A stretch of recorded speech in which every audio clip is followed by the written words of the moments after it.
بسم اللہ الرحمن الرحیم۔ اکثر یہ دیکھنے میں آتا ہے خاص طور پر اس سیزن میں کہ امرود کے جو پھل ہیں وہ گرنا شروع ہو جاتے ہیں۔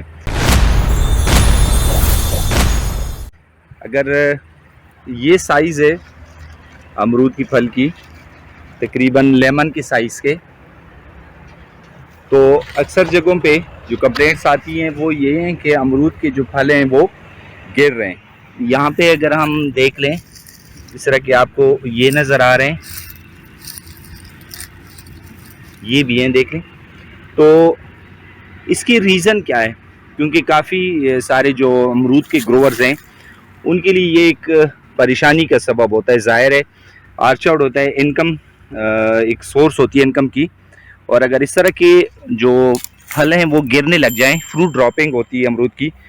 ظاہر ہے ایک اکنامک ڈیمیج ہوتا ہے، ایک نقصان ہوتا ہے۔ اس کی 2-3 وجوہات ہیں، پہلے آپ اس پہ غور کر لیں۔ سب سے پہلی جو ریزن ہے، سب سے پہلے وہ یہ ہے کہ اگر آپ نے دسمبر میں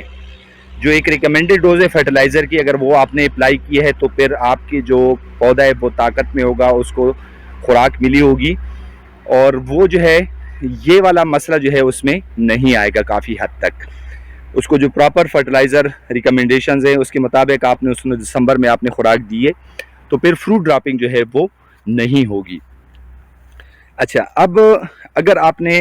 دسمبر میں آپ نے اس کو خوراک بھی اپلائی کی اور اس کے باوجود بھی اس کے پھل گر رہے ہیں، تو پھر جو ہے ایک وجہ یہ ہو سکتی ہے کہ جو پودا ہوتا ہے وہ اپنے استعداد کے مطابق جو ہے وہ پھل جو ہے وہ ہولڈ کرتا ہے اور باقی جو پھل ہے جو ہے وہ گرا دیتا ہے۔ مطلب اگر پودے کی عمر 3 سال ہے یا 4 سال ہے تو پھر جو ہے وہ اس کی جتنی طاقت ہوگی وہ اتنی ہی مقدار میں جو ہے وہ پھل جو ہے وہ ہولڈ کرے گا، رکھے گا۔ باقی پھل جو ہے وہ اس کے استعداد سے باہر ہوں گے، اس میں اتنی طاقت نہیں ہوگی کہ وہ ان سب کو جتنے فروٹس، کیونکہ جو آپ دیکھیں گے تو اس کے جو فلاورز ہیں وہ بہت زیادہ ہوتے ہیں، فلاورنگ بہت زیادہ آ جاتی ہے اور فروٹ بھی بن جاتے ہیں، لیکن بعد میں پودے میں وہ اتنی طاقت نہیں ہوتی کہ وہ ان سب فروٹ کو یا ان سب پھل کو جو ہے وہ خوراک پہنچا سکے۔ تو پھر قدرت نے ایسا نظام ان میں رکھا ہے کہ وہ جو پودے کی جتنی طاقت ہوتی ہے تو اتنی ہی پھل جو ہے وہ یہ رکھ لیتا ہے، اتنی ہی پھل کو یہ خوراک پہنچاتا ہے، اور اس کے علاوہ جو اضافی فروٹ ہوتے ہیں جو یہ سمجھتا ہے کہ یہ اضافی ہیں وہ جو ہے یہ گرا دیتا ہے۔ یہ دوسرا ریزن ہے۔ اور تیسرا یہ کہ جو فلاورنگ کے دنوں میں اگر فروٹ ڈراپنگ ہوتی ہے تو پھر ایک ریزن اس کی یہ بھی ہے کہ جو جب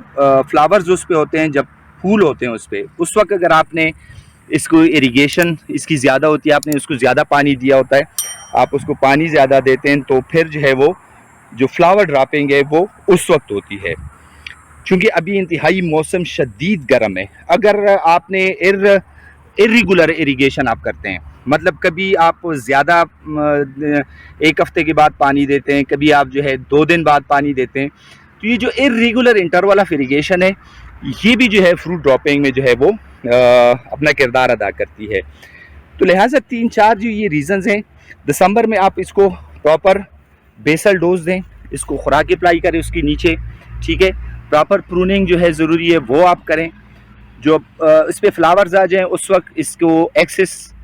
پانی جو ہے اس کو نہ دیں، زیادہ پانی۔ اچھا، اس کے علاوہ ابھی اس طرح کے موسم میں آپ ریگولر انٹرول سے اس کو پانی دیں۔ اگر آپ 3 دن بعد دیتے ہیں تو کوشش کریں کہ 3 دن بعد ہی دیں، اور اگر آپ 7 دن بعد دے رہے ہیں تو کوشش کریں کہ 7 دن ہی بعد دیں۔ اس کو مطلب ان ایون اریگیشن انٹرول جو ہے وہ نہ کریں۔ اور اس کے علاوہ جو اس کو فروٹ فلائی سے بچانے کا جو وہ ہے، آپ فیرامون ٹریپس لگائیں، اور اس کے علاوہ جو ہے ریگولر جو کیمیکل سپرے وہ کریں، تو انشاءاللہ یہ جو فروٹ ڈراپنگ کا مسئلہ ہے یہ کافی حد تک جو ہے وہ کنٹرول ہو جائے گا۔